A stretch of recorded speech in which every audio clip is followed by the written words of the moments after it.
এবারও দেশের ঈদ বাজারে ভারতীয় সিরিয়ালের নামে নানা পোশাকের আধিপত্য। কিরণমালা, গোপী, রাশি, কটকটি এমন নানান নামের মেয়েদের পোশাক দেদারসে বিক্রি হচ্ছে বিভিন্ন মার্কেটে। দেশীয় পোশাককে দূরে ঠেলে এসব কিনতে হুমড়ি খেয়ে পড়ছেন নতুন প্রজন্মের অনেকে। আর সমাজবিজ্ঞানী, শিল্পী, গবেষকরা বলছেন উৎসব পার্বণে পোশাক কেনার ক্ষেত্রে প্রাধান্য দেওয়া উচিত দেশীয় সংস্কৃতিকেই। সাইফুল ইসলামের তোলা ছবিতে মাহমুদ রাকিবের রিপোর্ট।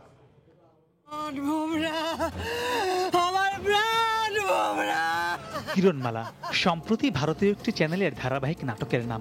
রাক্ষস আর নানা কাল্পনিক গল্পে ভরা এই সিরিয়াল যেন অমৃতের মতো গেলেন অনেকেই, বিশেষ করে মেয়েরা।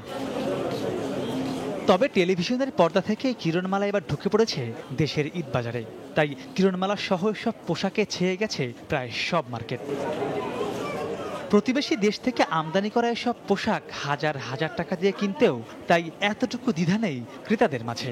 স্টার জলসা আমি কিরণমালা একটা নাটক দেখছি, তো ওটার ভিতরে ড্রেসটা পছন্দ হয়েছে, ওটা কিনতে আসছি। আমি স্টার প্লাসে গোপে একটা সিরিয়াল দেখছি, ওখানে গোপের ছোট্ট মেয়ে এটা পরে, তাই এখান থেকে কিনছি। সারা, তারপরে আপনার কটকটি, এই ধরনের অনেক ধরনের ফরক আছে। সিরিয়ালগুলোতে এক একটা ড্রেস বের করে, ওই অনুযায়ী মার্কেটে ছাড়া হয়। যদিও ঈদের মতো বড় উৎসবগুলোতে কেবল তারা বিদেশি পোশাক কিনছেন বলে দাবি ক্রেতাদের।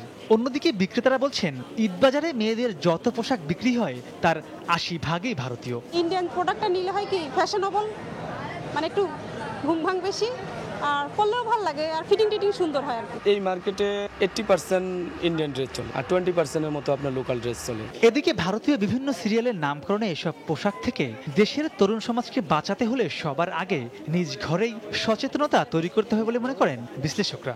এই আকাশ সংস্কৃতির দ্বারা আমাদের পুরো বাংলাদেশের মানুষ কিন্তু খুব প্রভাবিত। সেই সাথে তাদের যে চাকচিক্য আছে, বাহ্যিক চাকচিক্য, ওটার দ্বারা মানুষ খুবই প্রভাবিত হয়। আমাদের যে ট্র্যাডিশন আছে মনের মধ্যে, ট্র্যাডিশনাল ভ্যালুজ ডিজাইন সম্পর্কে, সেগুলো ঘুরে ফিরে কিন্তু আমরা চর্চা খুব কম করি। এন্টারপ্রাইজ কিংবা যেসব প্রতিষ্ঠান রয়েছে এসব করেন, তাদেরও উচিত একটু প্রমোট করা। প্রতি বছরই দেশের ঈদের বাজারে ভারতীয় পোশাকের আধিপত্য আর সমাজের প্রভাব নিয়ে নানা মহলে বেশ আলোচনা সমালোচনা হয়, হয়তো পরের বছরগুলোতেও হবে। কেননা দায়িত্বশীল পর্যায় থেকে আজও পর্যন্ত এ বিষয়ে কোনো বক্তব্য আসেনি। তাই বিশ্লেষকরা বলছেন বিদেশি পোশাক বিক্রিতে কোনো সমস্যা নেই, কিন্তু এই পোশাকের মাধ্যমে দেশে যে অদ্ভুত সংস্কৃতি ঢুকিয়ে দেওয়া হচ্ছে তার নেতিবাচক দীর্ঘমেয়াদী প্রভাব অনিবার্য। মাহমুদ রাকিব, সময় সংবাদ, ঢাকা।